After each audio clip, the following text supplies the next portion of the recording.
The Navnirman Andolan in Gujarat started off as a student protest in December 1973 against high hostel fees and bad food in college canteens.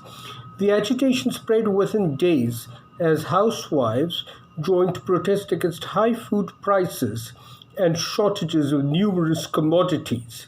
By the end of January 1974, over 100 protesters had been killed and several thousand injured in clashes with the police and army. Even though her Congress party had 140 seats in the 167-member Gujarat Assembly, Indira Gandhi asked the Chief Minister, Chimanbai Patel, who was widely perceived to be corrupt, to resign, and he resigned on 9 February 1974. The Gujarat Assembly was suspended and President's rule was imposed.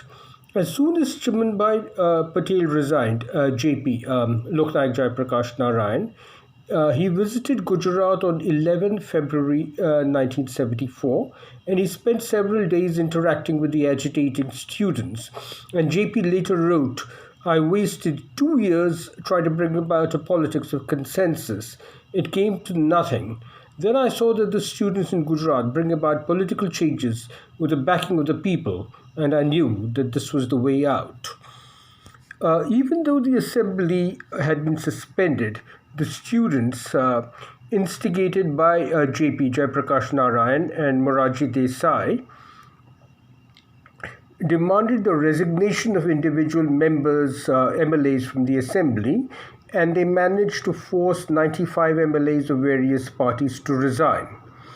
On 12 March 1974, the 78-year-old Morarji Desai went on a fast unto death, demanding the dissolution of the Gujarat Assembly and the holding of fresh elections.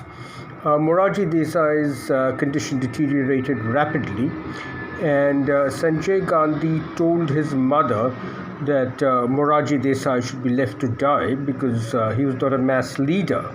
And Indira Gandhi is reported to have replied to her son Sanjay that he did not understand politics at all. The senior officials of the Indira Gandhi's Prime Minister's Secretariat, including my father, H.Y. Sharada Prasad, were of the opinion that Indira Gandhi really had no option but to give in to Morarji Desai. And as he was hours away from death, Indira Gandhi did give in to Morarji Desai, dissolved the State Assembly on 16 March 1974, but she did not announce the dates of fresh elections.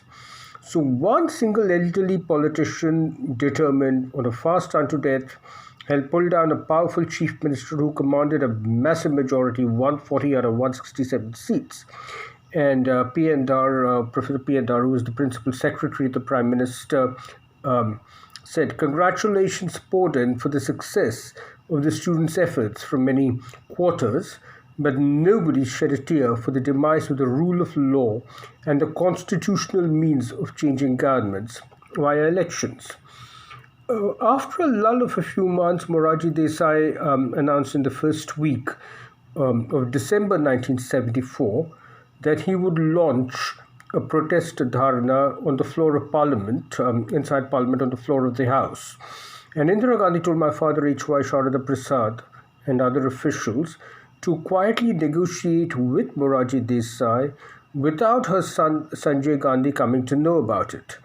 So at the India versus West Indies cricket test match at Firozshah Kotla in Delhi in December 1974, Fateh Singh Rao Gaikwad of Baroda, who was the cricket body chief, he discreetly arranged for my father and other officials of Indira Gandhi's team to be seated on chairs adjacent to the persons associated with Morarji Desai.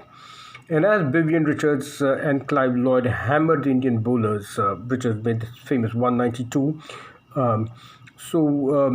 Indira Gandhi's team, led by my father, H.Y. Sharada Prasad, hammered out an agreement with Morarji Desai's associates, and this agreement was more than fair to Morarji Desai.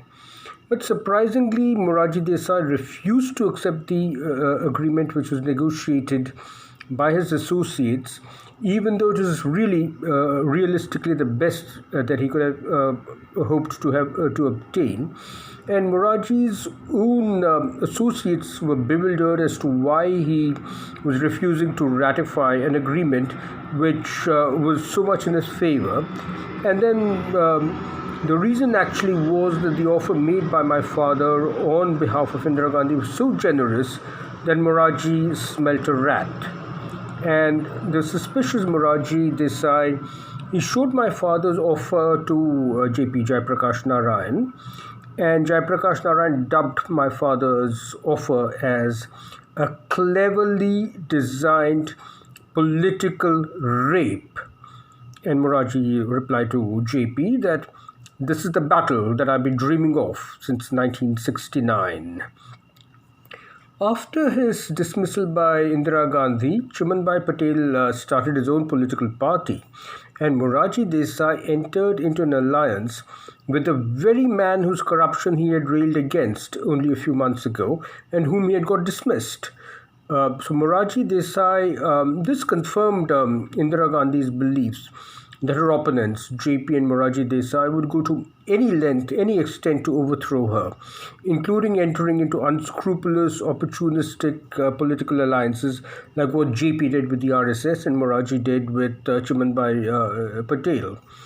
Then Morarji Desai began another fast unto death on 6th April 1975, demanding fresh elections to the Gujarat Assembly, and as his condition worsened, Indira Gandhi again gave in to Morarji Desai as she had done the previous year, and she ordered fresh elections to be held on 10 June 1975. And the results came on 12 June 1975, which is the same day that Justice Jagmohan Lal Sinha of the Allahabad High Court had declared Indira Gandhi's election results as invalid. And the Congress party obtained only 75 seats out of 182 compared to the 86 of the Janata Morcha coalition, which went on to form the state government. Please follow my Twitter account @RVP and subscribe to my channels on YouTube, Instagram, IGTV, and Facebook. This is Ravi Vishweshwaraya Sharada Prasad saying goodbye. Have a wonderful day.